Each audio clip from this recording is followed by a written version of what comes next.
2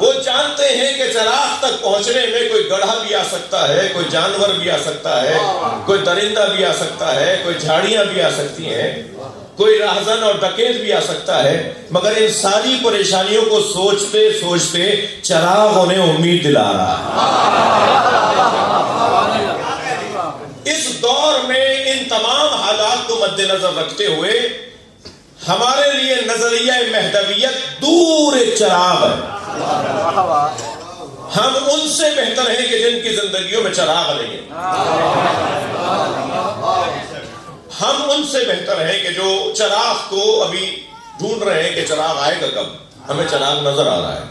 یہ ہمارا نظریہ، خود مہدویت کا نظریہ ایک چراغ ہے جو ہمیں حوصلہ دے رہا ہوتا ہے، ہمیں پشیمانی اور ندامت سے بچاتا ہے، ہمیں اطمینان عطا کرتا ہے۔ کسی کے پاس اس سے اچھا آپشن نہیں ہے۔ میں کہتا ہوں کہ غیبت امام میں ہمارا دور گزرنا، ہمارا زمانہ، ہماری زندگیوں کا گزرنا آزمائشوں سے بھرا ہوا ہے، لیکن آزمائشیں تو ان کی بھی ہیں جن کے ہاں نظریہ مہدویت نہیں ہے، آزمائشیں ہماری بھی ہیں۔ تو جب دونوں ہی آزمائشوں میں ہیں تو ان میں بہتر کون ہے؟ ان میں بہتر وہ ہے جن کے ہاں نظریہ مہدویت پایا جاتا ہے۔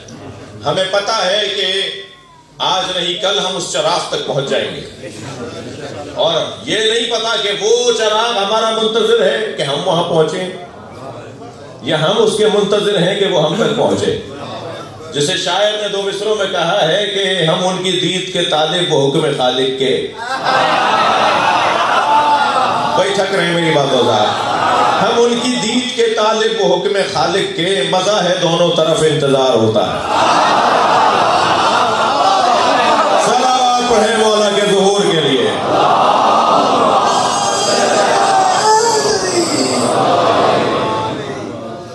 توجہ کر لی۔ دیکھیے امامت کا جو نظریہ ہے، میں تمہید آج کی یہاں مکمل جانوں، اس پہ اکتفا کروں، اس تمہید کو یہاں روک دوں۔ امامت کا جو عقیدہ ہے وہ ہماری ضرورت اور معاشرے کی ضرورت ہے۔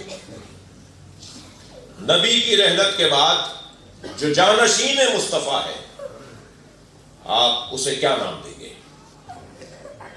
ہمارے بھائی اسے خلافت کا نام دیتے ہیں، ہم امامت کا نام دیتے ہیں۔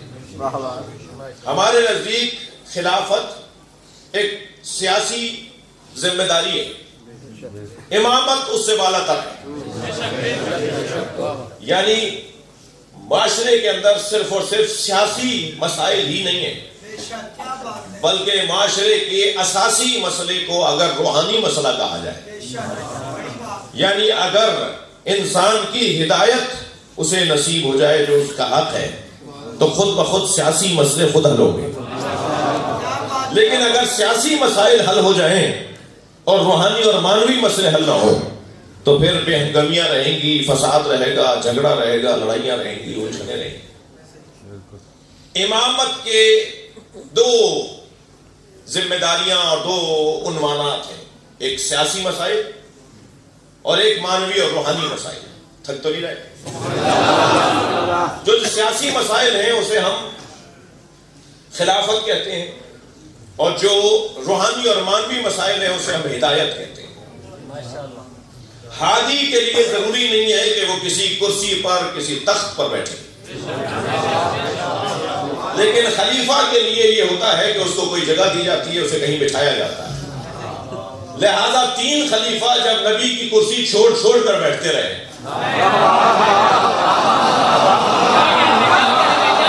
اور مولا علی وہاں جا کے بیٹھے جہاں نبی بیٹھتے تھے، اور اصحاب نے سرگوشیاں شروع کی، تو برابر میں بیٹھے ہوئے عمار یاسر سے مولا علی نے فرمایا، عمار یہ کیا بول رہے ہیں؟ فرمایا یا علی یہ کہہ رہے ہیں کہ آپ وہاں بیٹھ گئے جہاں نبی بیٹھتے تھے، اس لیے کہ آپ سے پہلے والے ایک ایک زینت چھوڑ چھوڑ کر ادب میں احترام میں نیچے اتر اتر کے بیٹھتے رہے، اور آپ وہاں بیٹھے جہاں نبی بیٹھتے تھے۔ تو مولا علی نے خطبہ ارشاد فرمایا منبر پر بیٹھنے سے علی کی عزت میں اضافہ نہیں ہوا ہے،